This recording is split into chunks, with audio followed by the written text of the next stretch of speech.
देश का मिजाज नॉर्थ ईस्ट। नमस्कार। लेट्स माइक देश का मिजाज और खबरें उत्तर पूर्व से। असम कैबिनेट ने 37 चाय जनजातियों को ओबीसी का दर्जा देने का फैसला किया है। मुख्यमंत्री हेमंत बिस्वा शर्मा ने कहा कि अब ये समुदाय पहले की तरह सब कास्ट नहीं बल्कि स्वतंत्र रूप से ओबीसी बनेंगे और सामाजिक कल्याण विभाग जल्द अधिसूचना जारी करेगा। साथ ही पीएम स्वनिधि योजना को सेंसस टाउन में स्ट्रीट वेंडर्स तक बढ़ा दिया गया है। बारपेटा मेडिकल कॉलेज का नाम बदलकर doctor Fakhruddin Ali Ahmed medical college से बारपेटा मेडिकल कॉलेज कर दिया गया है। गुवाहाटी के दक्षिण पूर्व जल आपूर्ति प्रोजेक्ट को नूनमाटी जैसे बाकी इलाकों तक 1367 करोड़ रुपए की लागत से बढ़ाया जाएगा।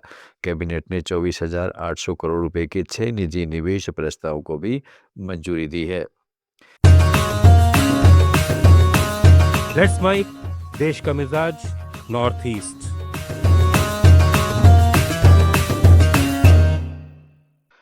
त्रिपुरा के राज्य के एकमात्र मुस्लिम भाजपा विधायक तफजल हुसैन ने मुस्लिम समुदाय से अपील की है कि वो सामाजिक आर्थिक प्रगति के लिए आधुनिक शिक्षा को प्राथमिकता दे।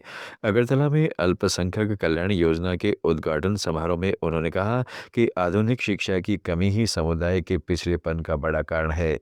कई परिवार अभी भी सिर्फ धार्मिक शिक्षा पर भरोसा करते हैं जो बच्चों के अवसरों को सीमित कर देती है। हुसैन ने साफ किया है कि धार्मिक नेताओं की भूमिका जरूर महत्वपूर्ण है, लेकिन आधुनिक शिक्षा युवाओं को नई दिशा और कौशल देती है। उन्होंने माता पिता से कहा है कि वे बच्चों को विविध क्षेत्रों में उच्च शिक्षा दिलाएं।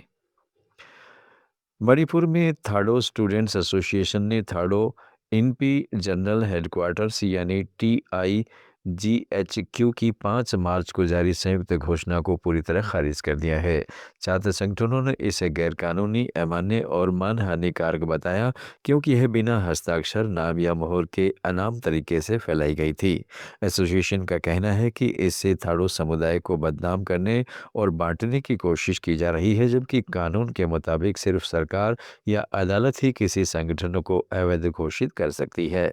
प्रवक्ता ने इम्फाल में मीडिया से अपील की कि ऐसी खबरें बिना सत्यापित किए न छापी जाएं। अरुणाचल प्रदेश और असम के बीच लंबे समय से चल रहे सीमा विवाद को सुलझाने की दिशा में एक अहम कदम उठाया गया है। मुख्यमंत्री पेमा खांडू ने विधानसभा को बताया कि दोनों राज्यों की सीमा के सर्वे और चिन्हांकन का काम चरणबद्ध तरीके से हो रहा है और कई स्थानों पर सीमा स्तंभ लगाए जा रहे हैं। इस प्रक्रिया की शुरुआत 9 फरवरी से हुई और 27 फरवरी को पहला सीमा स्तंभ पाके केसांग जिले में स्थापित किया गया। सरकार का कहना है कि नामसाई की घोषणा और बाद की समझौता प्रक्रिया के बाद अरुणाचल को कुल मिलाकर सीमा क्षेत्र में बढ़त मिली है।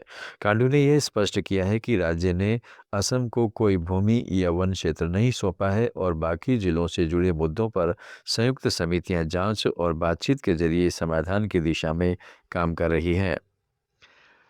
मिजोरम सरकार ने घोषणा की है कि राज्य में अपग्रेड किए गए स्कूलों को 2026-27 शैक्षणिक सत्र से पूरी तरह शुरू किया जाएगा।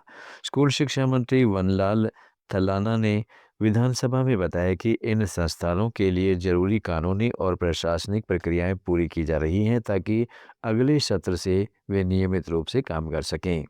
उन्होंने कहा है कि पिछली सरकार के कार्यकाल में करीब 180 स्कूलों को अपग्रेड किया गया था, जबकि वर्तमान सरकार ने भी हाल ही में 100 स्कूलों को अनुदान आधारित दर्जा देने का फैसला किया है, जिसमें उच्चतम माध्यमिक, हाई स्कूल और प्राथमिक स्तर के संस्थान शामिल हैं।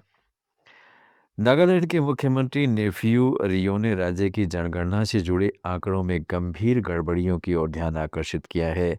विधानसभा में उन्होंने कहा है कि वर्ष 2001 की जनगणना के आंकड़े असामान्य थे क्योंकि उस समय पूरे देश में आबादी करीब 20% बढ़ी थी, जबकि नागालैंड में वृद्धि दर 64% से भी अधिक दर्ज की गई और कुछ जिलों में यह 100% से ऊपर पहुंच गई।